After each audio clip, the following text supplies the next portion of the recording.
많은 가운데 수도권과 강원 내륙에는 오후부터 비나 눈이 조금 내리겠습니다. 내일 아침 기온은 서울이 영하 4도 등 전국이 영하 10도에서 영상 2도로 오늘과 비슷하거나 조금 낮겠습니다. 내일 낮 최고 기온은 서울이 6도 등 전국이 5도에서 11도가 예상됩니다. KBS 1라디오 10시 뉴스 아나운서 정지원이었습니다. KBS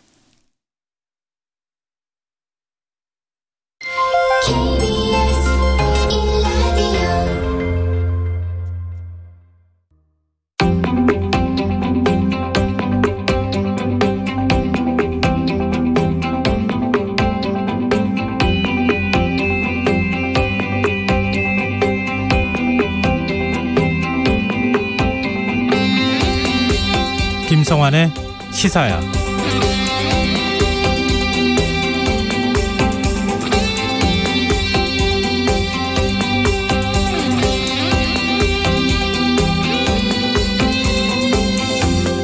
안녕하십니까. 시사평론가 김성환입니다. 정치권의 때 아닌 액세서리 논쟁이 벌어지고 있습니다. 국민의힘 김병준 상임선대위원장이 민주당 인재 영입 1호로 공동 상임선대위원장에 임명된 조동현 교수를 예쁜 브로치로 비유해 논란이 일고 있는 건데요. 그는 스스로 적절한 비유는 아니라고 언급하면서도 전투복에 아주 예쁜 브로치 하나를 단 것이라는 얘기를 하면서 조 교수에 대해 평가절하를 했습니다. 이에 대해 민주당은 조 교수는 82년생 워킹맘이자 군 출신의 우주항공 전문가라면서 김병준 위원장의 발언은 전문직 여성에 대한 명예훼손이자 성차별적 인식에서 나온 망발이라고 비판했는데요. 논란이 커지자 김병준 상임선대위원장은 오히려 액세서리나 브로치를 여성만 사용하는 것으로 인식하는 것이 놀랍다면서 민주당을 향해 좋은 이력을 가진 사람을 영입해 당의 정체성을 호도하려는 행위를 그만두라고 덧붙였는데요.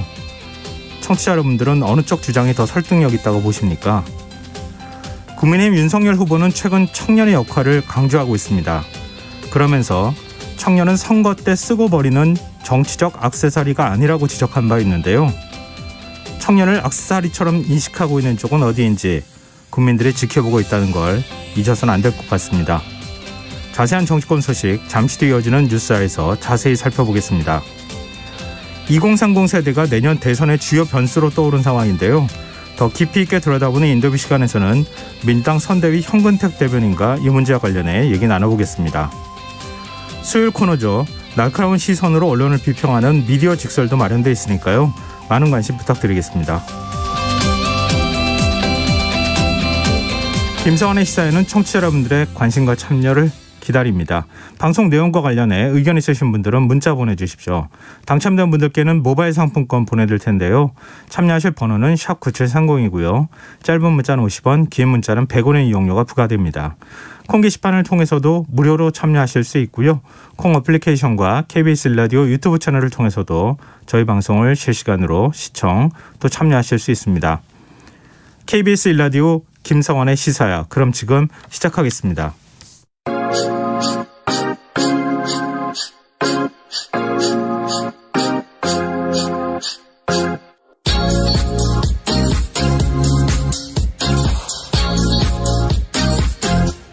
KBS 1라디오 김성환의 시사야.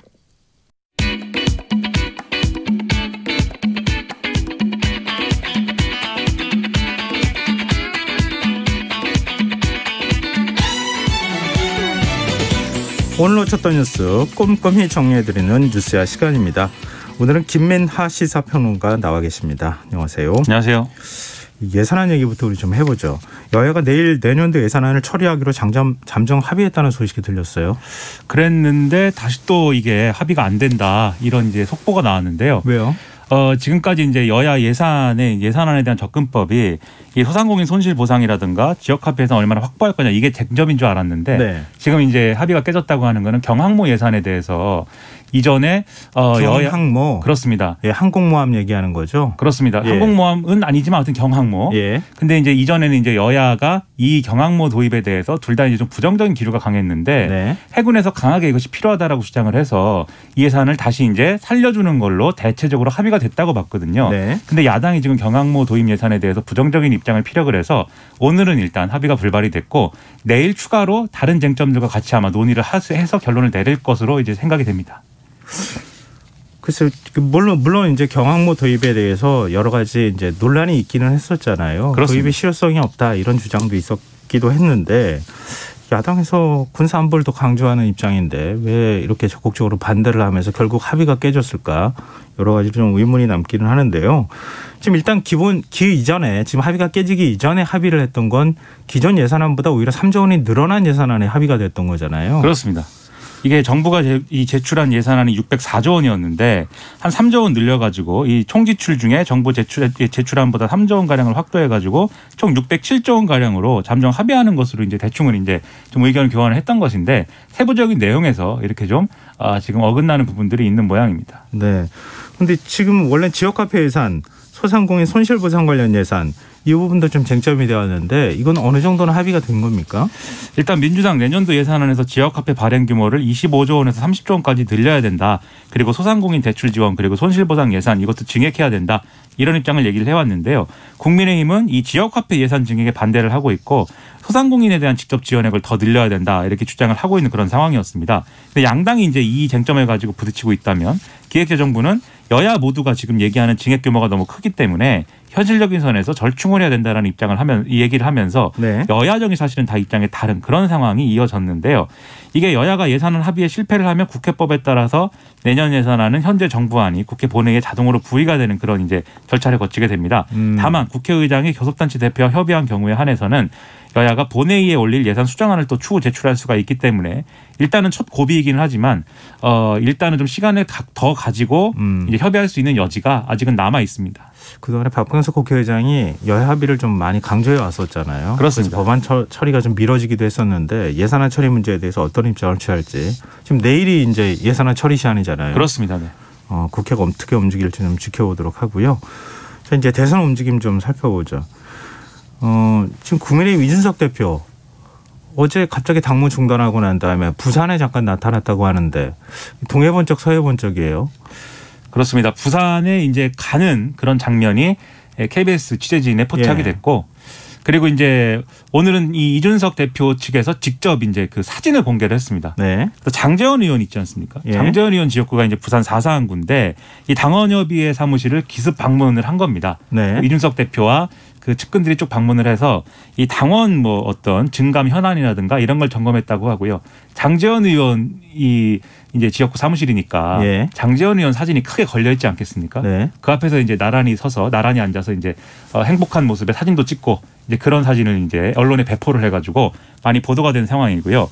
그리고 오후에는 전남 순천에서 이제 이준석 대표가 말씀하신 대로 홍길동처럼 또 목격이 됐습니다. 네. 처음엔 빵집과 찻집 등에서 이제 목격이 됐다 이런 얘기가 나왔는데 이준석 대표 측에서는 이게 여기 당협위원장이 천하람 변호사기 때문에 네. 천하람 변호사 격려하기 위해서 간 것이다 이렇게 얘기를 하고 있고요.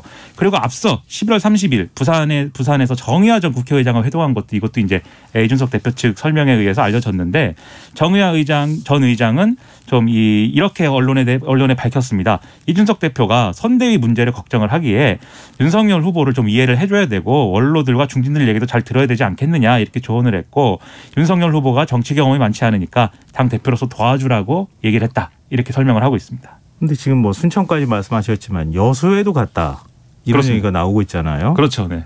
지금 여수에서 아마 1박을 할 가능성이 있어 보이긴 하는데 일정상으로 보면 또 어떤 모습을 보일지 좀 궁금한데.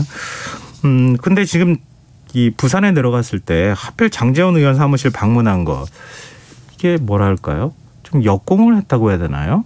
그 의미를 부여한 거 아니냐 이런 얘기가 나와요. 그렇죠. 그 전까지는 이제 자신의 어떤 동선이나 일정이나 입장을 일절 얘기하지 않다가 장제원 의원 사무실에 하필이면 가서 그 사진을 공개하고 언론에 그 모습들을 공개를 했기 때문에 말씀하신 대로 이게 뭔가 정치적 의미가 있는 거 아니냐 이런 해석들이 나오고 있는데요.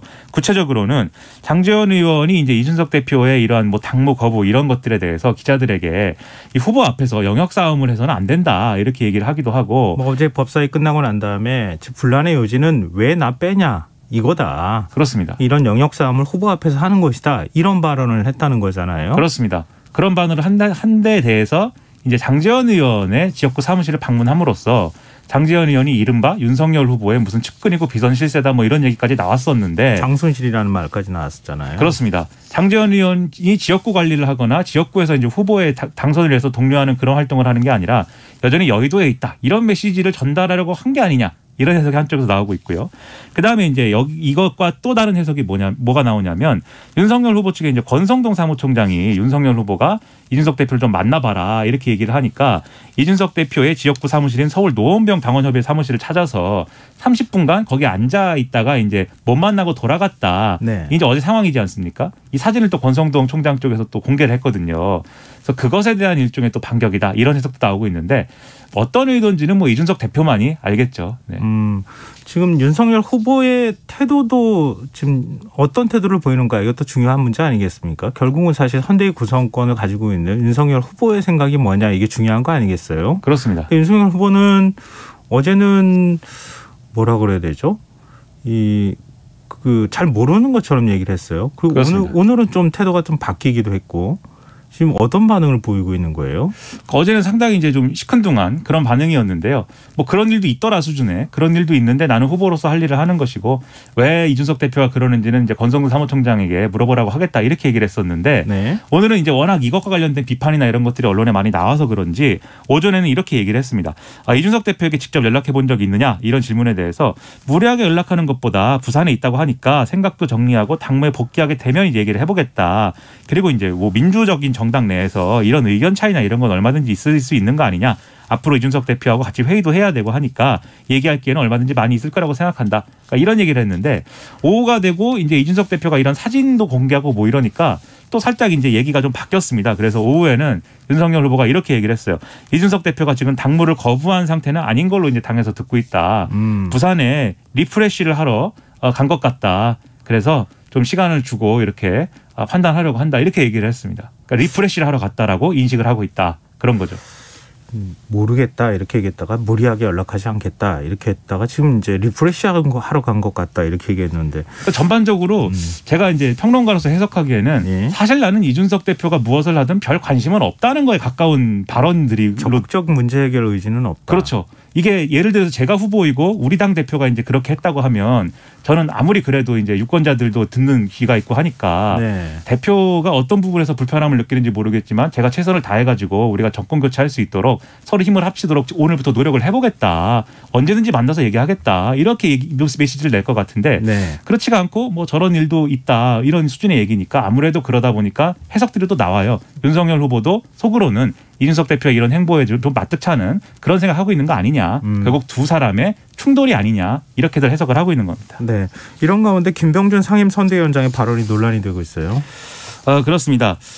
이 더불어민주당의 1호 영입 인재인 조동현 서경대 교수를 이제 앞서 말씀하셨듯이 예쁜 브로치에 비유를 해서 논란이 된 건데요. 네. 이 조동현 교수는 82년생의 워킹맘이자 우주항공 전문가, 육사 출신의 국방 전문가로 이재명 후보와 민주당 선대위 이제 설명을 한 바 있는데요.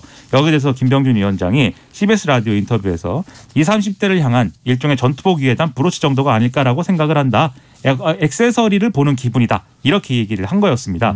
그러다 보니까 민주당은 이 발언은 우주산업 분야, 군 출신 안보, 평화 분야 전문가를 1982년생 여성이라는 이유로 장식품 취급하고 평가 절하한 것이라면서 반발을 하고 있는 상황입니다. 김 위원장의 해명도 나왔죠. 그렇습니다. 당 공보단을 통해서 입장문을 냈는데요. 이 조동현 교수의 화려한 경력이 사실이 아니라는 의혹이 이미 일고 있다라고 이제 주장을 하면서 이런 발언은 여성을 겨냥한 것이 아니라 겉만 화려한 이력을 가진 사람의 영입에 대해서 지적을 한 것이다라고 이제 주장을 했습니다. 그리고 이런 말을 덧붙였는데요. 네. 김병준 위원장이 자신이 이제 딸 둘만 가진 페미니스트라 그런지 모르겠지만 액세서리나 브로치를 여성만이 사용하는 것이라는 인식은 놀랍다. 아직도 이렇게 생각하는 사람이 있느냐. 만약 이 조동현 교수가 남성이라도 나는 같은 표현을 썼을 것이다. 근데 제 생각에는 이제 예를 들어 김성환의 시사야에 예쁜 브로치 김민아 이렇게 얘기를 하면은 조금 어색한 건 사실이거든요. 그래서 이제 굳이 이제 이런 표현을 고집한다고 한다면 이후에도 김병준 위원장이 이런 표현을 거듭 이제 쓰는 것으로 진정성을 확인할 수가 있다 이렇게 생각이 됩니다. 근데 아무도 그렇게 부르지는 않을 것 같아요. 제가 볼 때는. 네, 김성환의 예쁜 브로치 김민아 이렇게 좀 어색하지 않습니까? 예. 앞으로 어떻게 얘기가 나오는지 좀 지켜보고요. 이 김종인 전 비대위원장 지금 이제 그 이준석 그리고 윤석열 이 두 정치인의 갈등의 중심에 서 있는 인물이기도 하잖아요. 그렇습니다. 그럼 민주당 박영진 의원 출판기념회에 참석했어요. 그렇습니다. 출판기념회 참석을 해서 축사를 통해서 이 대선 경선 과정에서 패기 있는 젊은 후보가 나와가지고 좀 나라를 한번 이끌 수 있다라는 그런 것들을 보여줬으면 좋았겠다 싶었는데 그래서 1970년 이후 출생한 사람이 대통령이 됐으면 하는 얘기를 했다. 그런데 거기에 해당하는 사람이 박영진 의원밖에 없었는데 이번에 실패를 했다. 하지만 다음엔 잘하기 바란다. 이런 얘기를 했거든요. 네. 근데 역시 기자들의 관심사는 뭐 그런 거라기보다는 국민의힘에 대해서 어떻게 생각하냐 지금 상황에 대해서 이거 아니겠습니까? 네. 물어봤는데 전혀 지금 나는 그게 뭐 어떻게 돌아가는지 모른다라고 답을 했습니다. 관심이 없다. 뭐 내용도 모른다. 이런 태도를 보였다는 건데 지금 여당 더군다나 이제 대선 출마 선언했던 의원에 물론 이제 그 민주당 비대위 대표 시절에 그때 비서실장이었잖아요. 박용진 의원이. 그렇습니다. 그런 인연이 있기는 했겠지만 이 시점에서 참석한 거는 조금 남다르게 보이는 측면이 있어요. 이게 여당 일부에서 외연 확장을 더 잘하기 위해서는 김종인 전 위원장을 다시 영입하자 이런 주장도 나오고 했기 때문에 아무래도 김종인 전 위원장이 이 출판기념회에 등장한 것 자체가 이런 정치적 맥락으로 조금 해석된 측면들이 있었는데요. 특히 박영진 의원은 다소 이제 민감한 얘기를 실제로 하기도 했습니다. 김종인 위원장 개인적인 뜻이 있겠지만 모진 얘기 들으면서 이 윤석열 선대위에 갈 필요가 있느냐. 8.2 때라는 것은 한번 손을 휘저으면 흩어지는 건데 다시 모이게 돼 있다. 그러니까 더 힘든 일 하지 마셨으면 한다. 그러니까 윤석열 선대위로 안 갔으면 좋겠다. 이렇게 얘기를 하기도 했거든요. 네. 그러다 보니까 기자들이 또 이제 물어보죠. 대선에서 그럼 국민의힘 대신 민주당을 대신 도울 생각이 있는가라고 네. 이제 김종인 전 비대위원장에게 이걸 물어봤더니 쓸데없는 생각하지 마라라고 답을 여러 차례 했다고 합니다. 네, 알겠습니다. 김종인 위원장 답습니다. 자, 지금 여러분께서는 KBS 라디오 김성환의 시사와 함께하고 계십니다. 계속해서 뉴스야 이어가겠습니다. 자, 민주당 이재명 후보 얘기도 좀 해보죠. 어제도 그랬지만 어제 인재영입이 있었고 오늘도 인재영입을 잇따라 발표했어요. 그렇습니다. 선대위에 이제 대선 후보 직속기구로 국가인재위원회 즉 이제 인재영입을 위한 이런 기구가 있는데요. 2001년생 인공지능 개발자를 포함한 뇌과학자, 데이터 전문가 등 청년 과학인재 4명을 전격 영입했다. 이렇게 밝혔습니다. 구체적으로 이날 이제 영입됐다고 밝힌 인재는 대학교에 재학 중인 20세 김윤기 씨가 있고요. 이 AI 개발자라고 합니다. 네. 그다음에 38세인 김윤희 뉴로 어소시에이츠 대표가 있습니다. 그리고 37세의 뇌과학자 송민영 씨, 35세의 최예림 서울여대 데이터 사이언스학과 교수 이렇게 4명이 이제 영입이 된 건데요. 네. 다들 실용적인 어떤 프로그램을 개발하는데 이 개발을 했거나 또 이 관련 분야 본인이 일하고 있는 분야와 관련돼서 그냥 연구만 하고 이런 게 아니라 기업을 창업하는 등의 실질적으로 뭔가 이렇게 해본 사람들 이런 이력을 가진 사람들입니다. 그래서 이재명 후보가 젊은 세대, 미래산업 이런 키워드를 계속 부각시키고 있다 이렇게 이제 해석을 할 수가 있겠는데요. 네. 여기다 더불어서 이재명 후보는 앞으로 이제 미래와 청년에 관한 부처를 신설할 필요가 있다라고 약속을 하면서 MZ 세대 공략에 더욱 힘을 기울이는 그런 모습이었습니다. 근데 국민의힘에서는 김윤희 대표에 대해서 사실 우리랑 접촉했던 사람이었다. 뭐 이런 식의 입장을 발표했어요. 그렇습니다. 우리 시사야가 배출한 전국적 정치평론가였던 이 장해찬 전 윤석열 캠프 청년 특보가 네. 페이스북에 글을 썼습니다. 이 김윤희 뉴로 어소시에이츠 대표는 어제까지 윤석열 선대위의 문을 두들긴 사람이다. 이 선대위에 추천을 해달라면서 이력서를 전달한 사람인데 어떤 연락이나 설명도 없이 갑자기 이재명 후보와 함께 청년 인재 영입 기자회견을 했더라. 그러니까 이런 김윤희 씨의 모습에서 뭔가 계산기를 두드리면서 여기저기 이렇게 기웃거리는 나이만 젊은 노예한 정치인의 모습을 봤기 때문에 이런 것은 안 된다. 이게 이재명 후보의 어떤 오락가락 갈짓자 행보하고 잘 어울린다. 이렇게 좀 일침을 놓는 그러한 글을 페이스북에 올렸는데요. 네. 이런 사실을 미리 알고 있었다면 우리 시사야에 알려줬으면 조금 특종, 단독 뭐 이렇게 우리가 할 수 있지 않았을까라는 생각도 좀 들었습니다. 네, 알겠습니다. 우리가 알면은 어떤 김민하 평론가가 알았으면 어떻게 했을 것 같아요? 제가 이 사실을 먼저 알았으면요. 네. 이 자리에서 제가 또 이렇게 얘기를 했겠죠. 사실은 이런 이력이 있는 분이어서 논란이 있다. 네, 뭐 결과적으로 똑같네요. 네, 알겠습니다. 저는 김민하 평론가가 더 뛰어난 인재라고 얘기했을 것 같은데. 아 그러십니까? 네. 장해찬 평론가가 여기 있었다면 조금 말이 달랐을 수도 있는 것 같은데 네, 역시 이제 아름다운 브로치기 때문에 제가 대접을 받고 있네요. 네, 알겠습니다. 자, 이제 국민의힘 윤석열 후보를 지지하던 20대 청년들이 불통을 호소하면서 민주당 선대위에 합류하는 일이 있었어요. 이 국민의힘 20대 당원 및 지지자 민주당 이재명 후보 지지 기자회견이라는 이름으로 기자회견을 열었는데요. 이 중에 이제 윤석열 후보를 지지한다고 일전에 밝혔던 20대 청년 모임 팀 공정의 목소리가 있습니다. 여기 안승진 대표가 이 기자회견에 참여를 해가지고 청년의 가슴으로 고통을 절절히 소리치고 싶었는데 윤석열 후보 캠프에서 기회를 얻지 못했다. 이 목소리가 윤석열 후보에게 닿지 못할 것임을 알았기 때문에 이재명 후보 캠프에 합류를 하게 됐다라고 설명을 했습니다. 그리고 안 대표는 최근에 이준석 대표가 윤석열 후보로부터 패싱을 당하고 있다 이런 논란에 대해서도 크게 실망을 해서 지지를 철회하게 됐다라는 취지의 얘기도 했는데요. 네. 근데 이들 중에는 아직 국민의힘 당적을 유지하고 있는 그런 인물들도 있다고 합니다. 예. 그런데 여기에 대해서는 일단 민주당 쪽에서는 일단 선대위에 참여해서 활동하는 것은 당적과 상관없이 활동을 할 수 있는 것이다라고 지금 설명을 하고 있습니다. 그래도 그렇게 하기는 좀 쉽지는 않을 것 같은데. 그리고 국민의힘 윤석열 후보 역시 계속해서 청년을 강조하는 행보를 이어가고 있어요. 그렇습니다. 지난달 30일 이 자신의 페이스북에 국민의힘 청년 보좌역을 공개 모집한다라는 제목으로 이제 글을 올렸는데요. 대통령이 되면 미래 세대와 함께 국정을 운영하겠다는 얘기를 여러 번 했는데 그래서 윤석열 정부는 대통령실을 비롯한 모든 부처에 청년 보좌역을 배치를 해가지고 네. 의사결정 과정에 직접 참여하게 할 예정이다. 이런 얘기였습니다. 그래서 청년을 선거용 장식품으로 잠깐 쓰고 버리지 않고 국정의 파트너로 삼겠다는 약속을 지키기 위해서 이런 청년 보좌역을 공개 모집하는 것이다라고 이 취지를 밝히고 있습니다. 정의당에서는 좀 비판적인 입장을 내놨네요. 그렇습니다. 정의당의 경우에는 이 청년 보좌역 지원서를 실제로 이제 국민의힘 홈페이지가 공고를 해가지고 첨부를 해놨는데 여기에 보면은 어떤 학력 등의 스펙을 쓰게 돼 있고 또 얼굴 사진도 부착을 하게 되어 있는데 이게 블라인드 채용까지 하고 있는 오늘날의 어떤 그러한 채용 문화보다도 더 뒤떨어진 거 아니냐. 시대를 거꾸로 거슬러 올라가는 그러한 이제 내용이다라고 이제 비판을 하고 있는 그런 상황입니다. 그리고 이 언론 보도를 보면은 이 청년 보좌역의 활동 기간도 대통령 선거 이 활동 종료 시까지라고 돼 있기 때문에 이게 뭐 청년을 선거의 장식품으로 쓰지 않겠다라는 거하고는 좀 부딪히는 거 아니냐 이런 언론의 지적도 있는데요.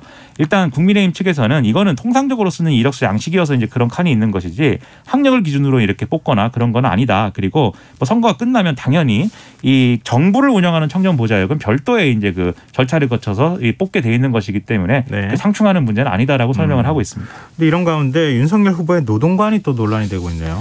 충남 천안에서 열린 충남 북부상공회의소 기업인 간담회에서 한 여러 가지 발언들 때문인데요. 대표적으로 중대재해처벌법에 관한 발언이 상당히 여러모로 좀 비판을 받았습니다. 그래서 네. 이 중대재해처벌법에 대해서 기업인들의 경영 의지를 위축시키는 메시지를 강하게 주는 법이다.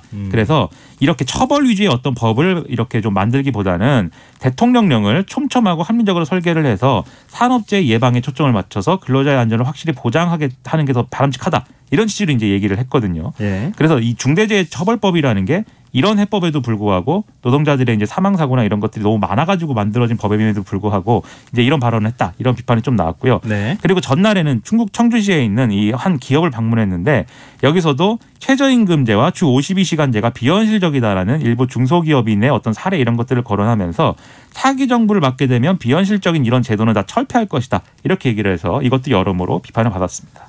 네, 뭐 오늘 발언 취지와 사실관계가 좀 다르다 이렇게 또 해명을 내놓기는 했어요. 그렇습니다.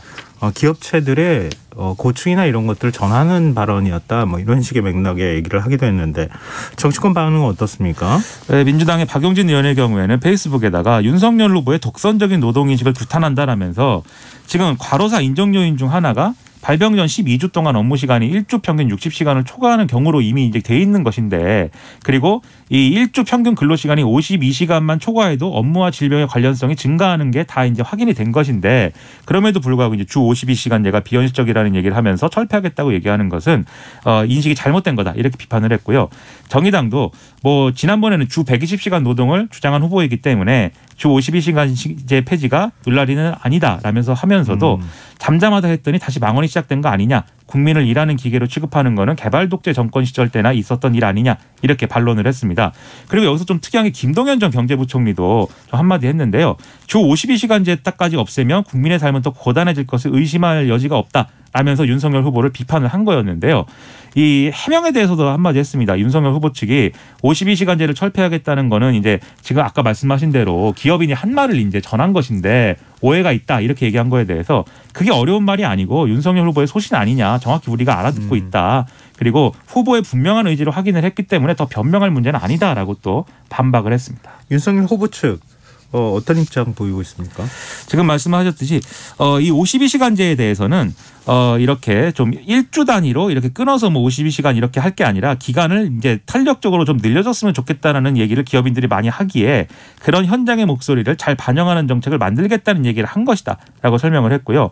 또 최저임금제에 대해서도 이게 일하려는 많은 분들을 실제로 채용을 하기가 어렵게 만드는 그런 현실을 무시한 제도라는 말을 많이 하기에 이제 그런 얘기를 한 것이다라고 이제 얘기를 한 것이고 중대재해처벌법에 대해서도 강력한 예방을 위한 것이어야지 사업주에게 책임을 떠넘기고 처벌하는 방식으로 있는 데서 안 된다는 얘기를 한 것이다라고 했는데요. 사실 근데 이전에도 논란이 되는 발언에 대해서는 어떤 사람이 그렇게 얘기하기에 내가 이렇게 한 것이다라는 해명을 계속 해왔는데 이 해명이 잘 이 국민들에게 납득은 안 됐거든요. 그래서 좀 추가적인 좀 더 이제 좀 정확한 해명이 필요해 보입니다. 네, 알겠습니다. 지금 뉴스야 들으시면서 청취자분들께서 문자를 좀 보내주셨는데요. 5059님께서 윤 후보와 이 대표의 갈등이 마치 흔한 세대 갈등 같아 보여요. 주말 드라마 보는 기분이네요.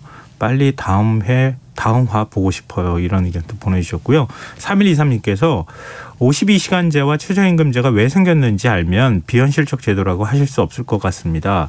오히려 윤 후보의 발언이 노동 현장을 모르는 비현실적 발언입니다. 철폐가 아니라 모자르다면 개선을 한다고 하셔야 되지 않을까요? 또 이런 의견을 보내주시기도 하셨네요. 윤석열 후보가 다른 많은 사람들의 의견도 다 들었으면 좋겠습니다. 우리 문자 보내주시는 청취자분들 포함해서요. 네, 알겠습니다. 이 방송을 들어야겠죠. 네. 알겠습니다. 네, 오늘 뉴스야 여기까지 하겠습니다. 지금까지 시사평론가 김민하 씨였습니다. 고맙습니다. 고맙습니다.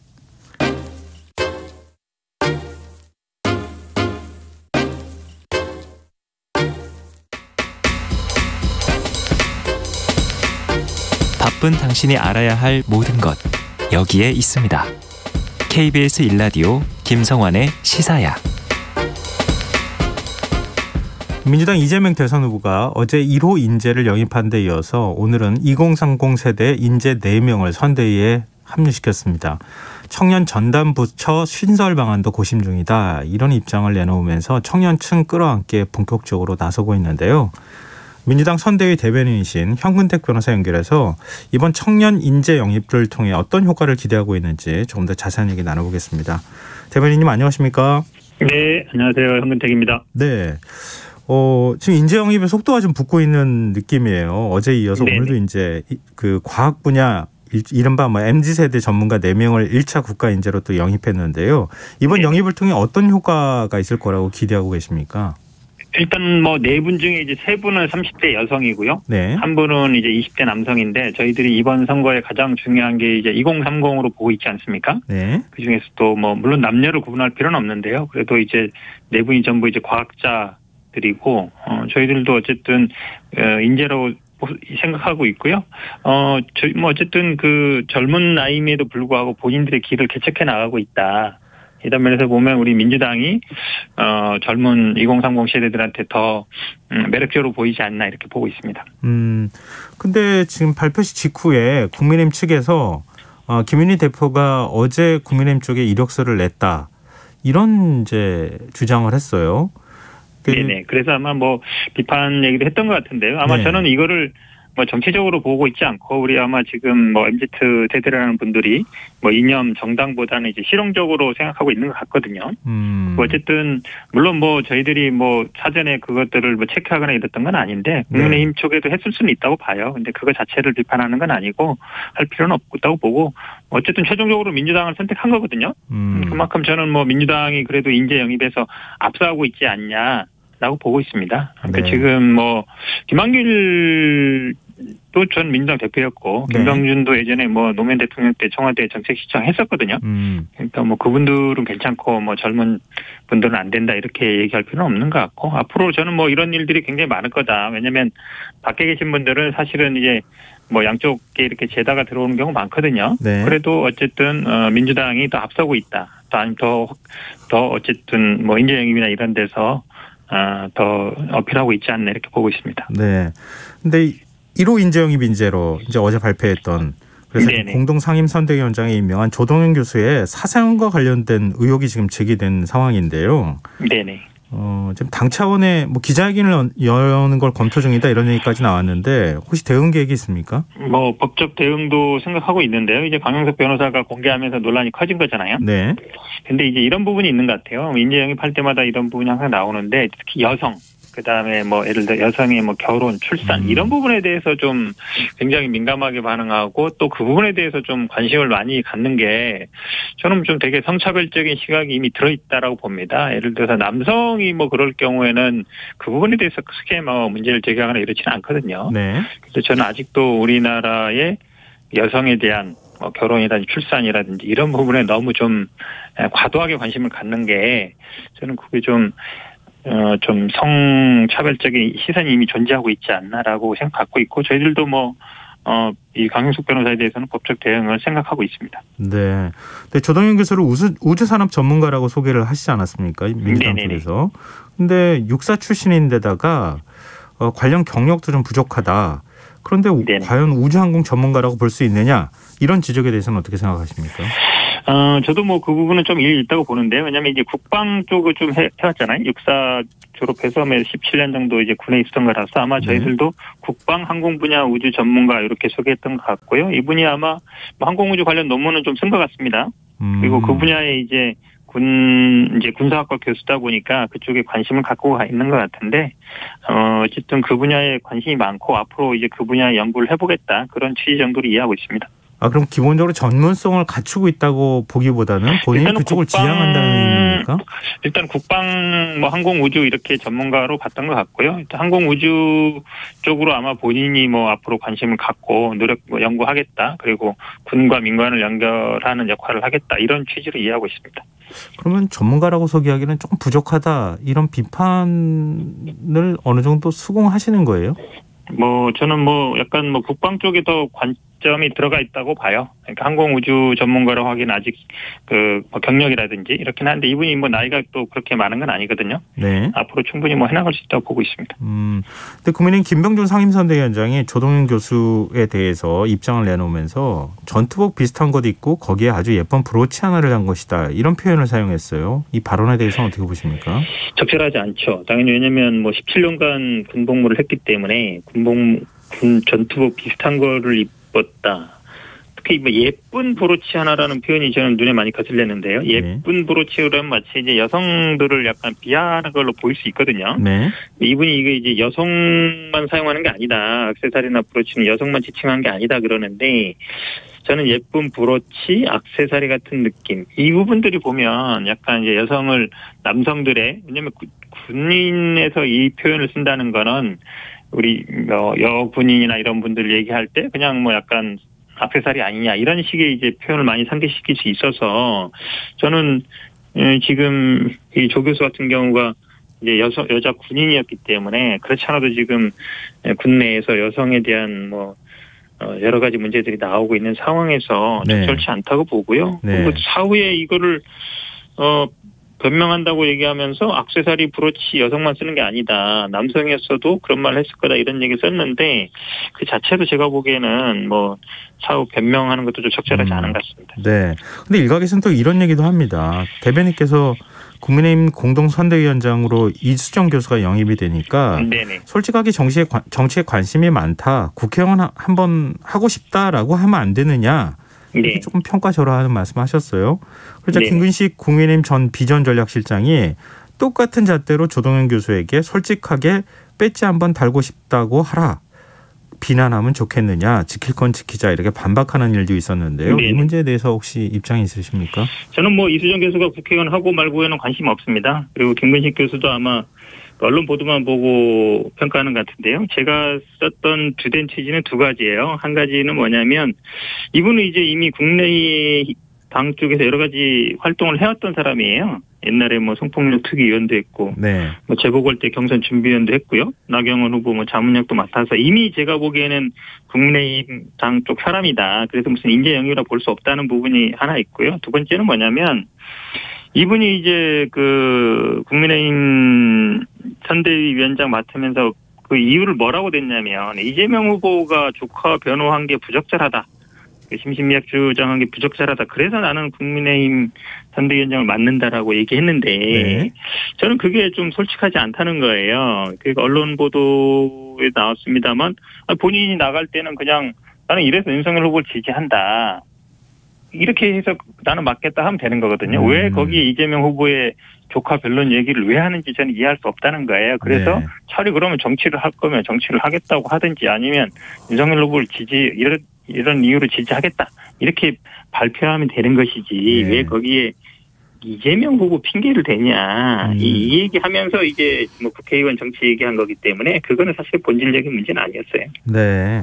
근데 그런가 하면 윤석열 후보를 지지해온 한 청년단체가 오늘 기자회견 열고 이재명 후보 지지하겠다 선언을 하게 됐었고요. 민주당은 청년 부서 신설도 고민 중이다. 뭐 이제 청년 네. 표심에 공을 계속 들이고 있는 상황인데 네네. 그럼에도 청년들이 선뜻 마음을 열지 않고 있다. 이런 얘기가 나오거든요. 왜 그렇다고 네네. 보십니까?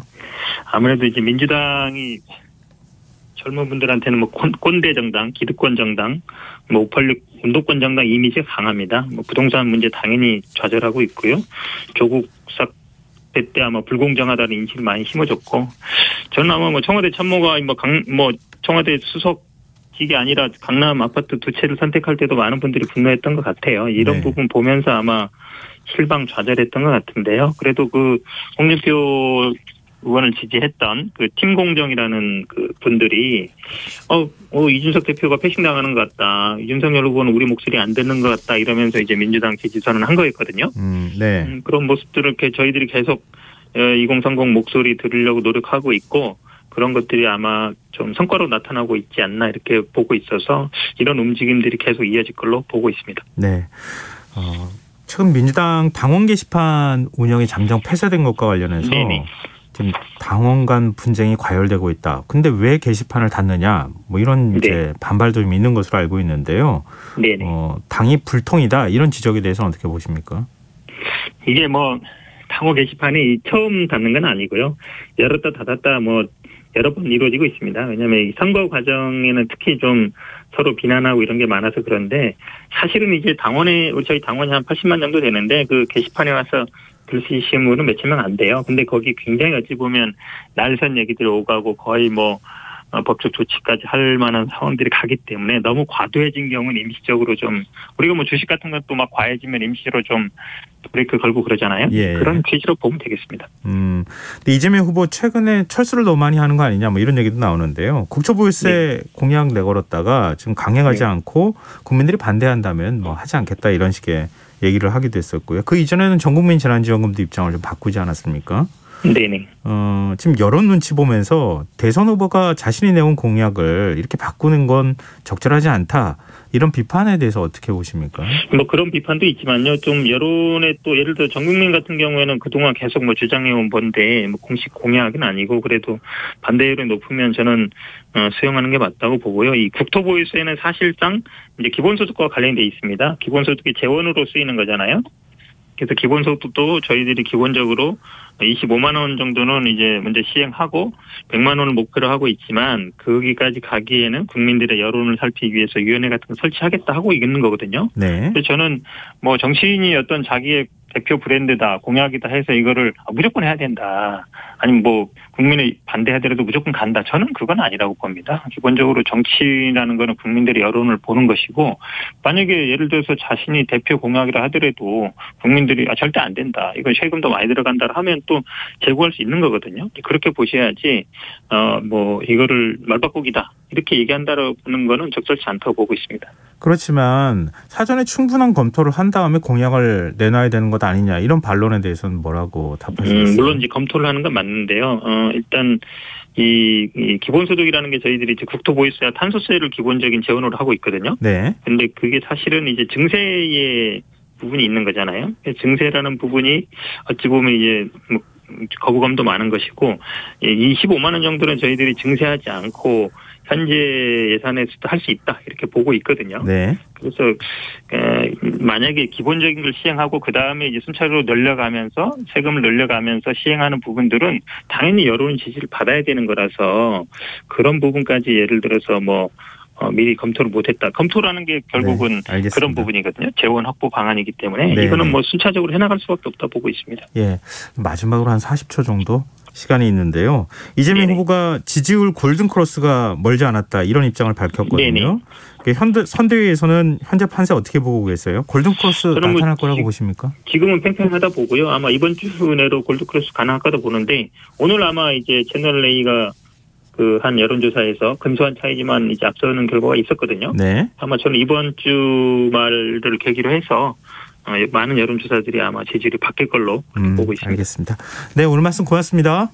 네, 고맙습니다. 예, 지금까지 민주당 선대위 대변인이신 현근택 변호사였습니다.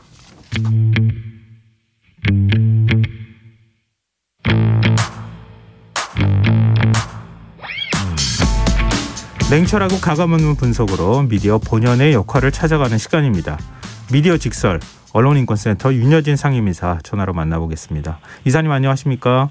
네, 안녕하십니까? 네, 이번 주 어떤 미디어 이슈에 대해서 얘기해 주실 건가요? 네, 경찰의 부실 대응으로 논란을 빚은 인천 흉기 난동 사건 다들 아실 겁니다.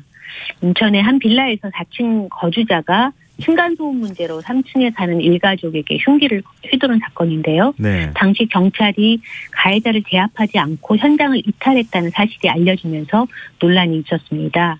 현장에 있던 경찰이 여성이라는 사실이 또 알려졌고요. 또 커뮤니티와 정치인들 사이에서 이제 여경 무용론이 대두되기 시작을 했습니다. 문제는 객관적인 보도를 해야 하는 언론이 오히려 여경 무용론에 불을 지핀 역할을 했다는 것입니다. 오늘은 이 문제를 좀 살펴보고자 합니다.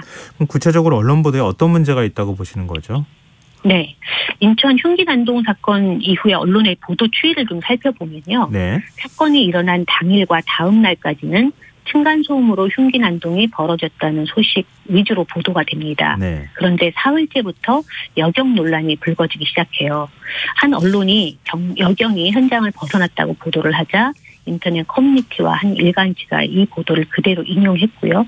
나흘째부터 언론들은 일제히 여경에 초점을 맞춰서 보도를 합니다. 이후 한 열흘간 여경을 제목으로 단 기사가 한 70건도 넘게 보도가 되었어요. 2년 전에 충남 당진에서도 흉기 난동 사건이 있었고 이번 사건과 유사하게 경찰의 대응이 미흡했던 일이 있었는데 네. 그 당시에는 남경 자체의 능력 논란으로 이어지지 않았어요. 그리고 보도량도 이번 사건보다 현저히 적었습니다.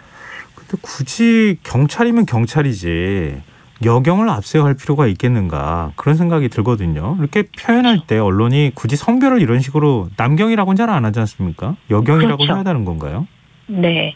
언론에서 사건 사고를 보도할 때 기사 제목으로 남성이나 여성의 그 성별을 표기하는 경우가 여성을 표기하는 경우가 훨씬 더 많습니다. 네. 문제는 성별 표기를 하지 않는 것이 사건이나 기사 내용에 영향을 미치지 않음에도 불구하고 여성의 성별을 표기하는 것을 그런 이제 불필요한 상황이 많이 발생하고 있는데요. 연합뉴스는 지난 2018년도에 기사 작성 시 독자가 내용을 이용하는 데 지장이 없으면 성별 표기를 하지 않는 것을 원칙으로 한다라고 발표했지만 사실 이후에도 언론의 상황은 크게 달라지지 않았습니다. 이번 사건 경우만 보더라도요. 경찰 2명이 징계를 받았다는 보도를 하면서도 언론은 어떻게 보도를 하냐면 인천 빌라 흉기 난동 현장 이탈한 여경 등 2명, 2명 대기 발령 이런 제목을 달았는데요. 이렇게 꼭 해야 될지는 정말 의문입니다. 이거는 그 기사 표기법 자체도 맞지 않는 거예요. 2명인데 어떻게 여경 등 2명이라고 합니까? 그럼 나머지 1명밖에 없다는 거잖아요. 최소 3명 네. 이상이었을 때나 이런 식의 등이라는 표현을 사용한다고 하는 기본도 안 지킨 건데요. 근데 그 늘 지적되는 문제지만 이 다수 매체들이 커뮤니티 글을 받았으면서 논란을 확대 재생산시켰다 이런 비판도 있네요. 맞습니다.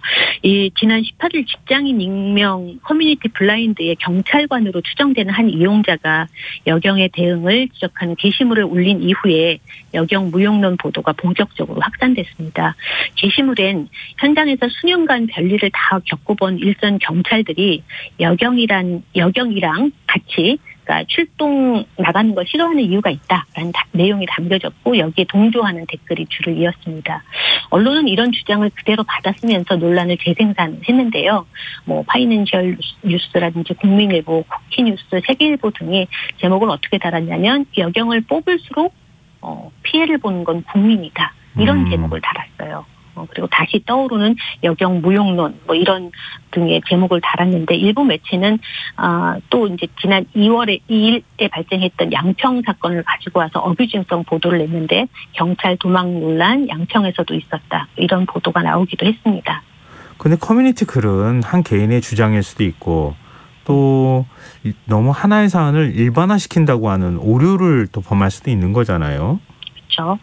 근데 언론이 팩트체크를 제대로 하지 않는다 이런 비판에서 비견하기는 어려울 것 같아요. 맞습니다. 이 사건도 사실 함께 출동했던 남성 경찰도 현장을 이탈했다라는 정황이 밝혀지면서 언론이 선택적 비판하고 있는 거 아니냐라는 문제가 좀 되고 있습니다.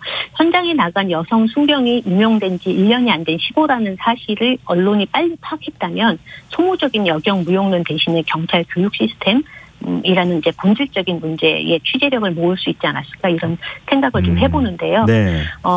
흉기 난동 사건 당시에도 이제 남자 경찰인 A 경위가 빌라 내부로 들어갔다가 다시 나오게 되고 또 그 다시 나온 이유도 또 시승경하고 마찬가지로 뭐 구급이라든지 지원을 하려고 나왔다. 현장을 이탈했다고 이제 해명을 하고 있습니다. 이제 이런 사실이 밝혀지면서 언론이 뒤늦게 여경 혐오론을 경계하고 나섰어요. 조선일보도 22일 날 경찰이 여경이라는 이유로 경찰 여경 자질을 논란하는 것은 본질이 아니다라고 지적을 했고 중앙일보에서도 같은 날 사설에서 이번 사안이 결코 젠더 문제가 아니다. 여성이건 남성이건 경찰관이라면 응당해야 할 기본 업무를 소홀히 했다는 게 근본적인 원인이다라고 이야기를 했습니다. 근데 언론에서 여경 무용론이 나온 거는 이번이 처음은 아니잖아요. 네, 맞아요. 2019년도 5월 서울 구로구 술집 앞에서 취객을 체포하는 과정에서 여성 경찰관이 주변에 도움을 청하는 장면이 이른바 대림동 여경이란 이름으로 희화화된 것이 대표적인 일이죠. 한국여성정책연구원인 마경희 연구위원이 경찰청 주최 토론회에서 지난 2015년 1월부터 올해 7월까지 여경과 관련된 온라인 커뮤니티 게시를 하고 그다음 국내 언론사 기사를 분석한 결과를 발표했습니다. 네. 그 자료를 좀 보면 2015년부터 18년까지 언론의 여경 보도는 주로 경찰 조직 내의 여성 폭력을 다룬 게 대부분이었거든요. 근데 2019년 그 대림동 여경 사건 이후로 경찰이 취객을 체포하는 과정의 일부를 정말 촬영한 영상을 토대로 여경을 비난하는 여론이 온라인 커뮤니티를 아주 달구었는데 이때부터 이제 커뮤니티 게시글의 취재원으로 여경이 나오기 시작했다는 거예요. 그리고 지난 4월에 일본 대사관 앞에 1인 시위를 여경 6명이 제압하는 모습을 논란으로 보도한 언론이 있었어요. 온라인 커뮤니티 취재 의존성을 좀 그대로 드러낸 보도라고 보여지는데 집회 대응에서 경찰이 성별에 관계없이 물리력을 최소화한다는 지침에 따른 것이라는 건 좀 간과되고 여경의 무능에 초점을 맞춘 이상한 이런 보도가 나왔다는 거죠. 이렇게 본다면 여경이 이제 여성 혐오 담론의 정당성과 권위를 이 커뮤니티가 유통되면서 부여한 거 아니냐라는 지적을 좀 할 수 있다고 볼 수 있겠습니다. 근데 왜 언론이 이런 잘못이나 문제를 계속 반복한다고 보십니까?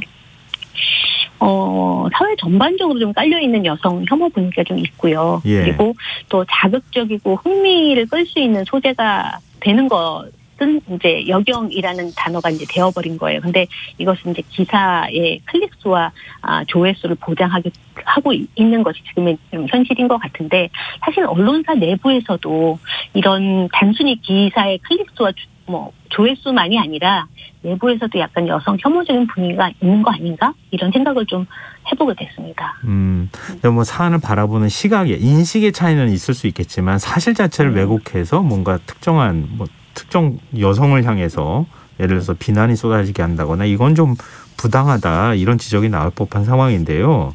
네. 우리 언론이 어떻게 달라져야 한다고 보십니까? 네, 이번 사건만 보더라도 사실은 본질은 경찰관의 어떤 양성 과정, 그다음 전반적인 어떤 훈련의 개선 이런 걸로 좀 돼야 되거든요. 지금의 경찰 선발 제도가 안정적인 직업 공무원을 뽑는 제도로 변질됐다고 볼 수 있는데 왜 그런가를 좀 살펴보는 것도 좀 필요하고요. 그다음에 아무리 A 순경이 그 시보라고 하더라도 어쨌든 현장에서 제대로 투입돼서 해야 하는데 지금 현장 인력상 어렵다면 가상훈련이라도 해서 실전교육의 훈련을 쌓는 게 필요한 게 아닌가? 사실 이런 보도가 본질적인 보도가 좀 나와야 되는데 그렇지 않은 게 지금의 문제인 것 같습니다. 그래서 언론이 어떤 사건이 일어나면 그 사건이 다시 재발되지 않도록 그 사건의 본질과 그 문제점을 제대로 파악해야 되는데 그런 것을 별로 안 하고 있는 게 지금의 현실인 것 같습니다. 네, 청취자 김배공님께서도요. 여성이 문제가 아니라 보직과 현장 출동에 필요한 체력과 담력을 갖추느냐가 중요합니다. 이런 또 지적도 해주셨고 실제로 지금 2명 출동했던 경찰관 해임 조치됐다 이런 얘기도 좀 들려오고 있는 상황이네요. 오늘도 한 가지 이슈를 더 준비하셨다고요? 네. 언론인권센터가 국가인권위원회의 지원을 받아서 제작한 미디어 인권 가이드라인 초안을 얼마 전에 공개했습니다. 네. 영유아, 청소년, 청년, 중년, 중장년, 노년 이렇게 온라인 콘텐츠를 접하는 세대가 굉장히 넓어졌거든요. 근데 이들한테 온라인 콘텐츠를 접하는 방법과 주의점을 제기하기 위함인데요. 저희가 이제 가이드라인을 만든 이유는 사실 그 인터넷 발전에 따라서 OTT 서비스의 이용률이 급증하고 있어요. 예. 그중에서도 이제 유튜브 플랫폼에서 굉장히 많은 분들이 이용을 하고 있는데 계속적으로 문제가 됐던 게 폭력성, 선정성 등 불법 유해 콘텐츠 그리고 특정 대상에 대한 혐오를 담은 차별적 콘텐츠가 유튜브의 고질적인 문제로 논의가 됐었습니다. 이런 문제를 해결하기 위해서는 이제 가장 좋은 것은 콘텐츠를 생산하는 사람이 인권 감수성을 기반으로 영상을 제작해야 하는데 사실 여기서도 조회수가 있죠. 조회수와 직접적인 관련이 있기 때문에 생산자가 하루아침에 변하기는 어렵다. 그렇다면 미디어 이용자들이 콘텐츠를 수용할 때 인권 감수성을 바탕으로 해서 영상을 수용하는 것을 2차적인 방법이라고 할 수 있는데 그럼에도 불구하고 이 2차적인 방법을 적극적으로 좀 쓰자는 겁니다. 그래서 미디어 인권 가이드라인은 인권 감수성을 바탕으로 콘텐츠를 수용할 수 있도록 돕기 위해서 만들어졌고요. 또 미디어 이용자들이 인권적인 측면에서 콘텐츠를 접할 수 있도록 하는 방면에 비인권적인 콘텐츠로부터 자신을 보호할 수 있도록 하고자 하는 게 목적입니다. 그 가이드라인 제정 취지에 대해서는 지금 얘기해 주셨는데요. 구체적으로 가이드라인이라고 하면은 세부적으로 이렇게 하라 뭐 이런 내용이 들어가야 되잖아요. 그 세부 내용은 어떻게 준비하고 계세요? 네, 일단 불법 콘텐츠, 유해 콘텐츠, 또 이것에 대한 법적인 문제, 또 인식의 문제, 이렇게 쭉 4가지의 기준을 가지고 하고 있고요. 또 가이드라인을 만드는 과정에서 이제 모니터링에서 발견된 사례를 바탕으로 해서 생애 주기별로 분류를 해서 미디어 이용자의 생활 친화적인 가이드라인을 만들고자 지금 하고 있습니다. 사례뿐만 아니라 세계인권선언, 또 자유권규약, 사회권규약, 또 헌법 등의 기준을 제시하면서 가이드라인을 만들고 있는데 예를 좀 하나 들어볼게요. 노년의 경우 정보 이용과 관련해서 주식 카테고리에서 주식이나 비트코인, 부동산 등 경제 정보에 대해 본인의 입장을 강요하거나 투자를 유도하는 콘텐츠 사례가 발견돼서 문제가 있음이 좀 지적이 됐잖아요. 근데 이런 콘텐츠에 대한 판단 기준은 세계인권선언 제19조 고령 친화 산업진흥법, 그다음 소비자기본법, 정보통신망법 등에서 제시하고 있는 정보의 자유와 소비자의 권익 보호 조항 을 기준으로 해서 미디어 이용자는 지나친 소비 조작 및 과도한 투자를 유도하는 콘텐츠를 주의해야 한다. 그리고 또 검증된 기관의 공식 플랫폼에서 정보를 얻는 것을 권장한다. 금융위원회에서 정식 신고하거나 투자 자문업 등록 유무 등 이용자 스스로 점검하는 습관을 가져야 한다는 예시를 좀 두고 있습니다. 네, 알겠습니다. 나중에 언젠가 다시 한번 말씀해 주실 기회가 있었으면 좋겠네요. 네, 오늘 미디어 직설 여기까지 하겠습니다. 언론인권센터 윤여진 상임이사와 함께했습니다. 고맙습니다. 예, 감사합니다. KBS 라디오 김성환의 시사야 1분